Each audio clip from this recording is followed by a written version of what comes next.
is something that I'm figuring out about these shovels. I've been tinkering and tampering with them forever, and everybody's got to figure out what works for them and what works for you. You got to figure that out. Here's what's working for me, or at least what I'm starting to figure out on a few of these brands. Number one, I tried some of the different Predator tools, and they're great shovels and they're made great, but those short handles and the lack of any kind of step or turn down at the bottom just makes it hard to pry the ground out. I mean, you're basically going straight down in the ground. You got to bend all the way to the ground, and let me show you what I mean. You know, number one, I'm about 6.5 feet tall, so this is a long reach for me. And you see the angle on that? I mean, there is no angle.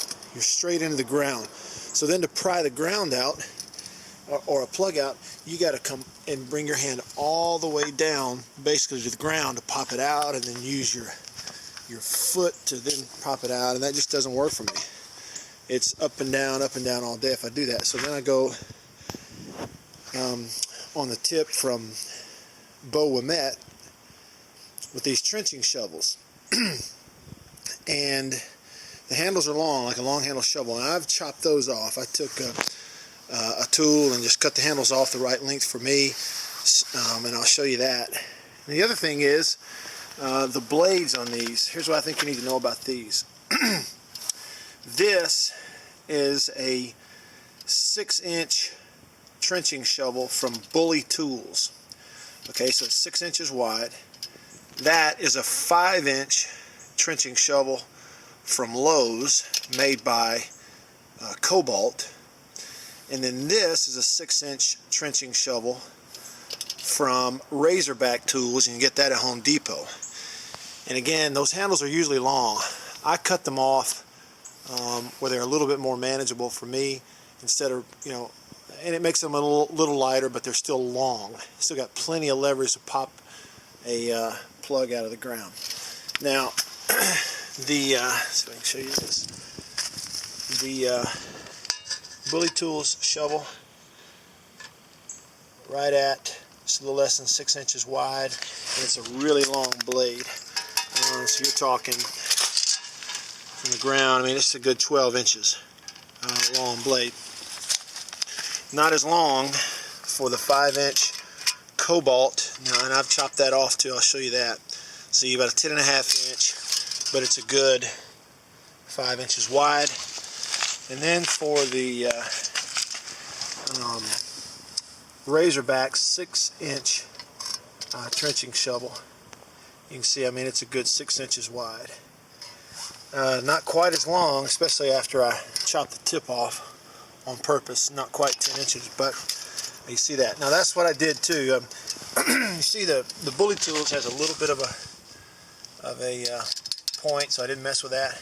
These come with a pretty pronounced point, and I have taken a grinder with a cutting tool and rounded that off on both of those.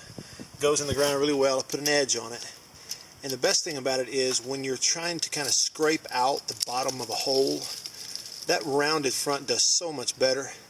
And even though you don't want to chop roots, especially big roots for trees and things, if you ever have to, that does so much better than one that has a point.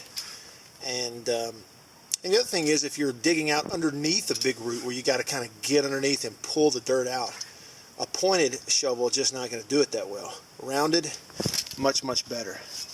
And then here's the other thing about this, is the angle of your step. This is the big thing too that I've been looking at with these. You see the angle of the step on that Cobalt trenching shovel? That's exactly what you want right there. As much as I love the blade, the length of the Bully Tools, the width, the weight of the shovel altogether is so much lighter than these others. It really is. But it does not have quite the same angle. And here's what I run into. When you're stepping on this, with me and my big old feet, you try to step on this flat, and your foot rides down the back of the hosel there until it finally hits it. So it's kind of uncomfortable. So you spend all day then stepping on this part, and that's okay, it works. But it's just not as good as that angle right there, almost a 90-degree angle. So when you're stepping on this, you put it straight up, and when I step here, I got a huge platform that catches my entire foot. It's comfortable on my foot. I can easily put it in the ground. So I really like that. That's being very particular.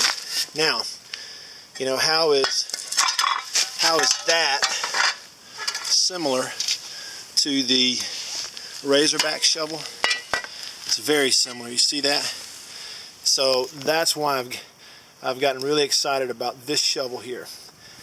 It's a little wider than the 5-inch, maybe not quite as long, but a little wider than the 5-inch.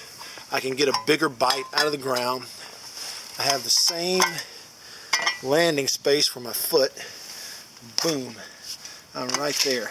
You know, plenty of space to put your entire foot because of that angle. And I chopped this handle off. You know, for me, again, it's about navel high, or maybe a little higher than that, and it's very light after I do it. So I know they're just shovels.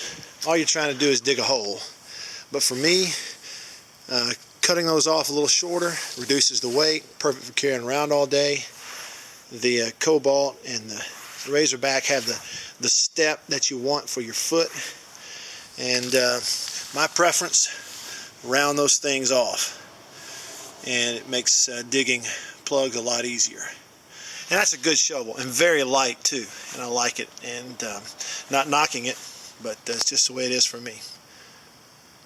Shovels, there you go.